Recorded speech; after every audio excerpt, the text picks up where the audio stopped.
start saying words. All right. Well, yeah, here we are in the new look studio, in the new format, recording what is hopefully going to be one of many WunderCAST episodes. This one is going to be guest list, or outside guest list, but it's going to be me, and then kind of something new to the series. We're going to have a live producer, and we've got producer Alex sitting in the office. Man, Alex, he's been with us for a while. He does like a lot of things, primarily graphics and video editing, but he also dabbles as a producer now as well. So Alex, why don't you take a minute to introduce yourself, man? Knowledge of many, master of none. I just wanted to give everybody a heads up that I'm here and I'm ready to help make a solid podcast by doing some awesome producing, and hopefully we get some good quality audio and some good quality video content out for you guys here before too long. Yeah, absolutely. And that actually, so it's stemming off the quality content aspect of what we're trying to do here, that dovetails into the main discussion that I wanted to talk about today, which is patience. We've been wanting to be in this studio, this new building.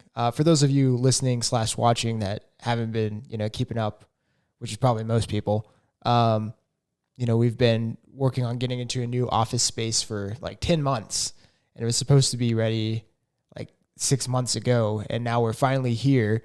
And with that comes a new studio, and with that has come some new equipment. But let me tell you, this topic of patience that we really want to focus on for today, I've definitely had to exercise some, and I think Alex could probably agree that people on the team have had to exercise a little bit of patience. I mean, even as we're saying this and recording this, even today, being in the new building, they're still working out some of the kinks with the breaker panel and stuff like that. So the internet's gone out on us like twice this week, and the electricity for the studio has gone out like twice or 3 times, and it went out on us right before we recorded this. So I don't think it's ironic that we have a topic of patience this week, and we've been tested many times on that.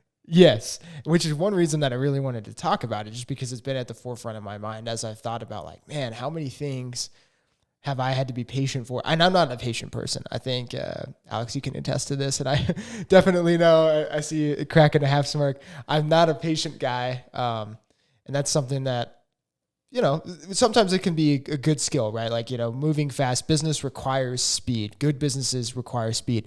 But you also have to marry that with this element of patience.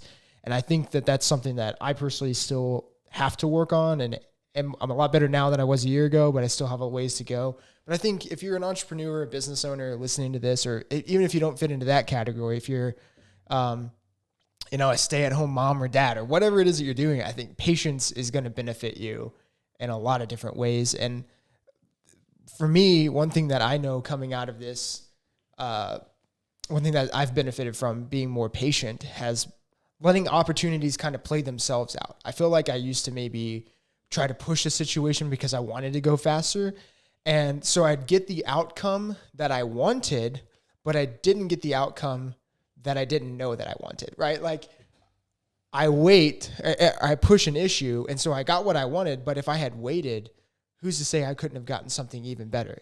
That's kind of the point I'm trying to make. And that's something I've noticed, that as I have started to wait, instead of trying to force the issue on certain things, there's times where it plays itself out better than I could have, if I had been pushing it.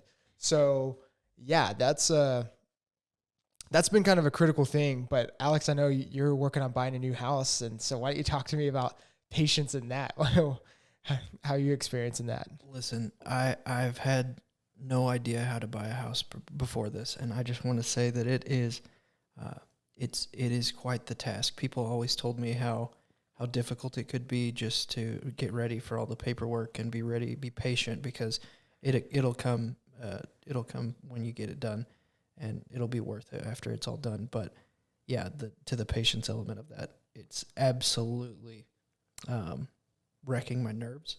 It's made me a little more anxious than usual, and we're a couple weeks out from doing that. But it is,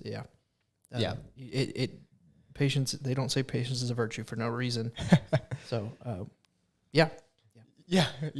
I think and again, why we're making this the topic, the main theme for this first episode that we're doing like this, is because, I mean, everyone had a heck of a 2020, right? I mean, 2020 hit people in all kinds of different ways and to varying degrees of bad, right? But one of the biggest things, the biggest lesson that I hope people that are listening to this or watching this learned out of it is patience.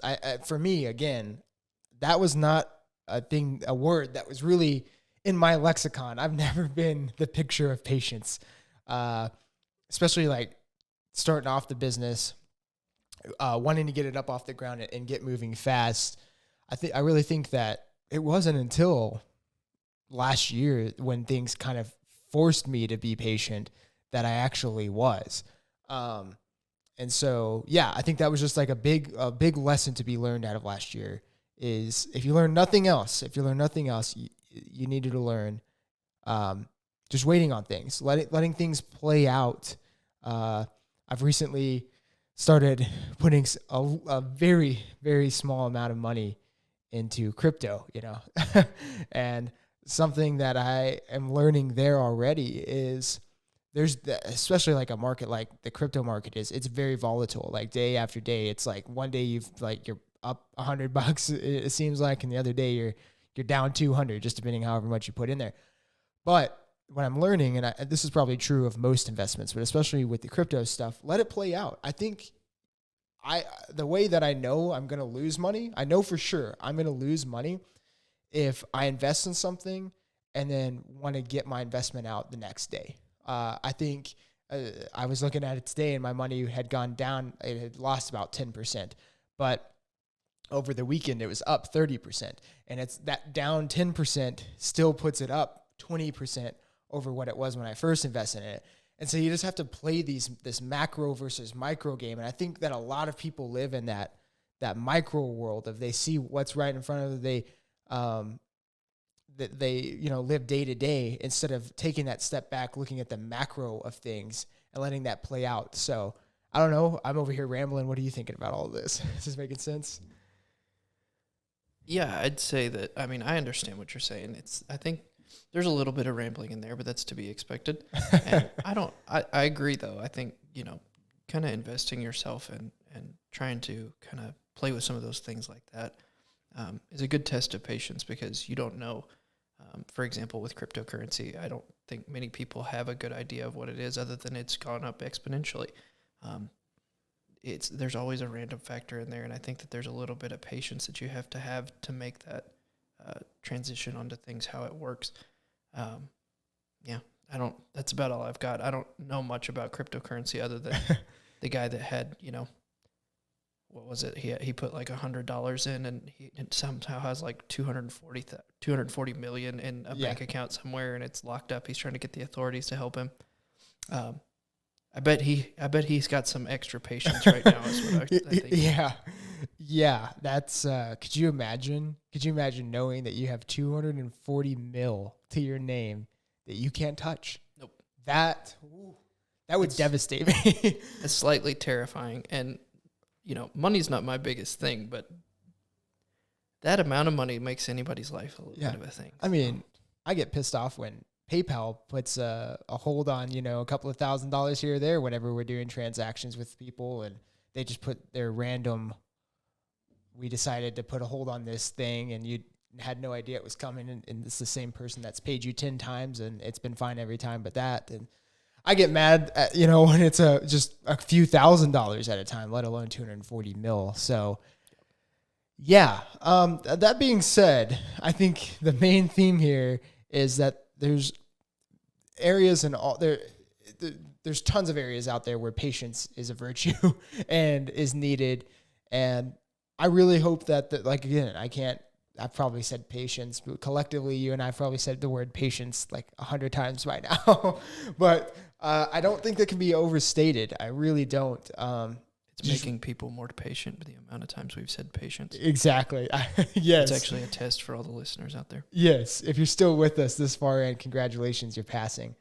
But I think that those that are more patient than they should be, because I understand that there are times where it it could be deemed warranted to come unglued, to be pissed, to, you know, want something really bad. Like, that might seem warranted at times, but this year requires an extra amount of patience. And I think those that do exercise that are going to reap some major benefits. So, anything else you want to add on the topic of patience? Otherwise, we'll kind of transition to some of the other stuff we had. No, I think I'm solid with that. I think we've kind of delved into that, and hopefully people understand what patience means enough now to, do many things. Like, if you didn't know, they didn't before. If you didn't know what patience was before you listened to this today, I bet you will now.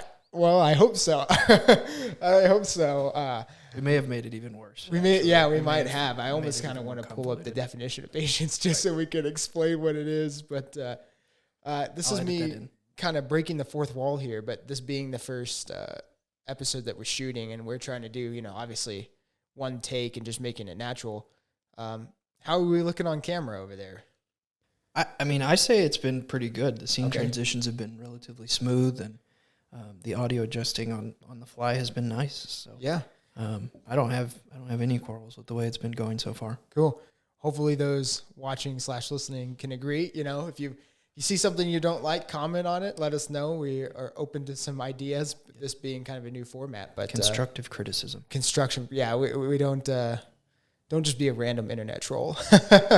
You can, but we may ignore you. Yes, or we'll troll you back, actually, is probably what I'll end up get doing. Jonathan after you. Jonathan, yes. Oh my gosh, so many thoughts in his head. He's got so many thoughts. Oh, it's foreshadowing. That's very foreshadowing. Very nice plug there. Well, cool. Yeah. So some of the other, you know, being up here at the office, we like to try to have fun and everything. So one of the segments that I kind of wanted to have in these episodes is just asking you, as the resident meme lord, what's a hot meme right now? What's a hot meme?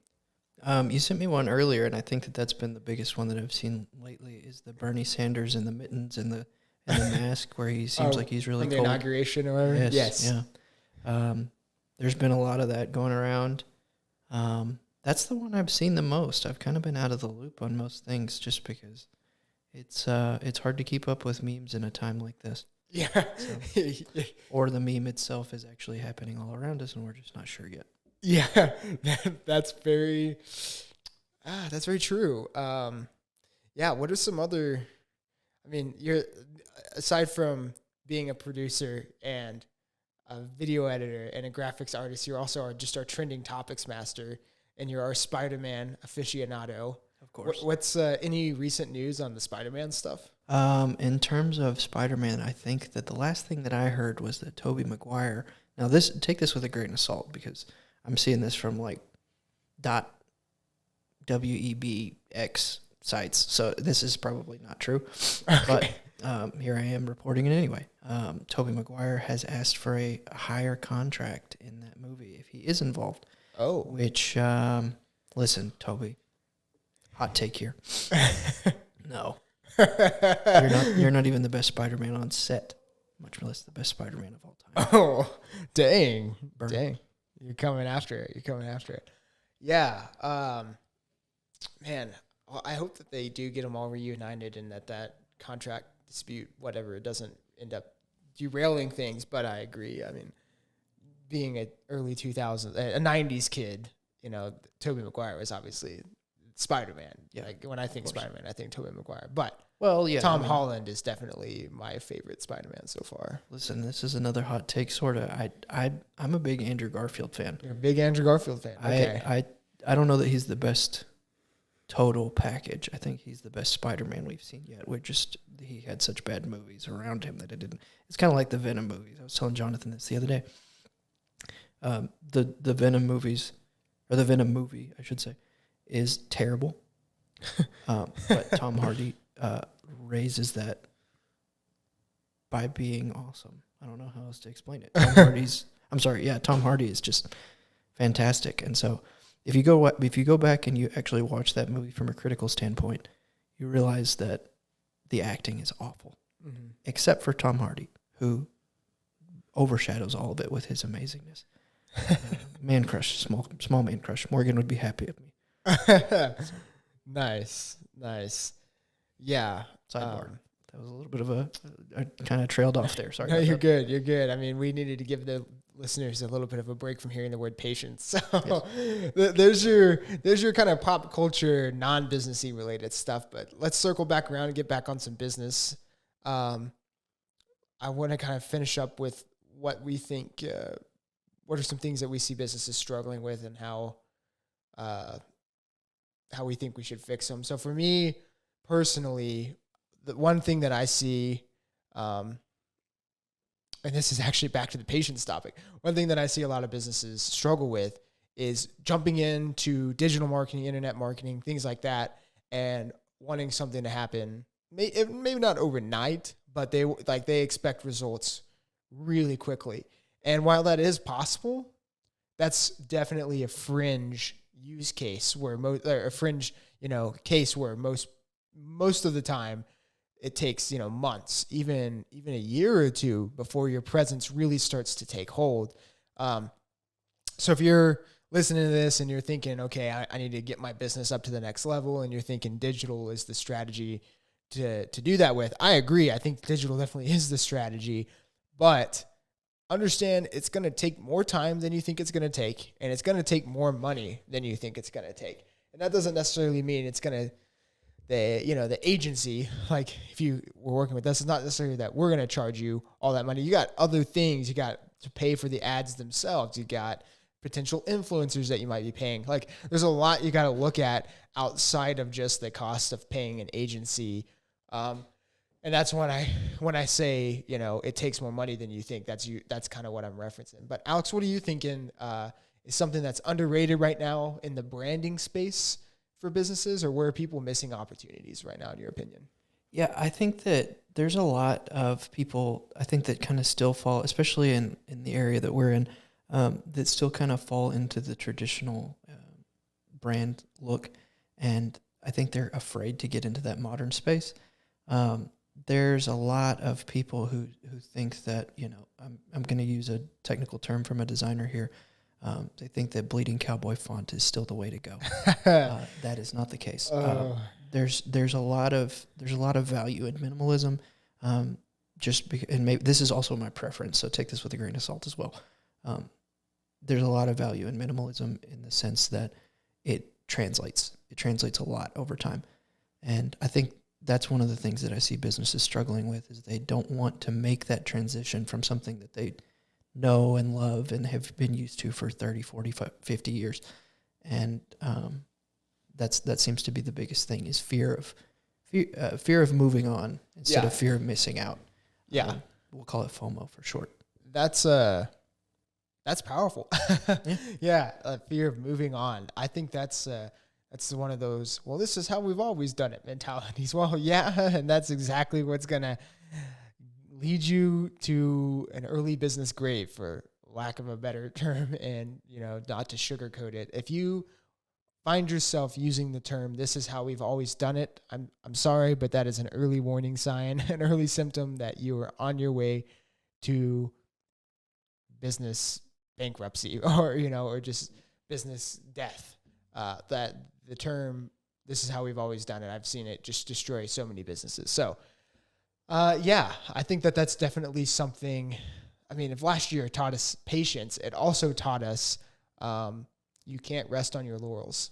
Like, it's funny, bringing it full circle now, back to the patience thing. Like, on one hand, you have to be patient, but on the other hand, you have to be willing to move quickly when the need and the time arises. So you need to be able to wait for things in the macro, but in the micro, you need to be able to make quick little adaptations. I think a lot of businesses struggle with just thinking that everything they have to do has to make some kind of monumental impact, instead of looking at things as a series of small steps. If you think, oh, I have to make this transition all at once, that's almost 9 times out of 10, you're not going to be able to pull off whatever it is you're trying to do, because you're just making it way bigger than it should be. You got to break things down into more granular steps, and just be patient with it. So that's kind of really what all I had for this episode. We wanted to kind of just honestly, being the first episode, see how the new format goes, and throw out this idea of, hey, 2021 is going to be great, and it's going to be even better for those that are willing to wait for it to be great. So before I sign off, Alex, any parting thoughts? No, nothing in particular. I think we covered a lot of topics, and I hope that what we did kind of reached certain people. And if we hurt your feelings, I'm sorry. I'm not. Well, that's fine. Yeah, I'm not necessarily sorry. I just want you to know that we're saying this from the bottom of our heart because we want to benefit all business, and that's my parting thought. Yes, there you go. Yes, that's a good way of putting it. And I don't want to step on toes, but at the same time, sometimes if you heard this and it offended you, well, you probably needed to hear it. Then I don't, and also too, I don't necessarily know what we would have said that would have been highly offensive. So that. They're even doubly so. So anyway, I hope you enjoyed this episode, and we'll catch you in the next one. Bye.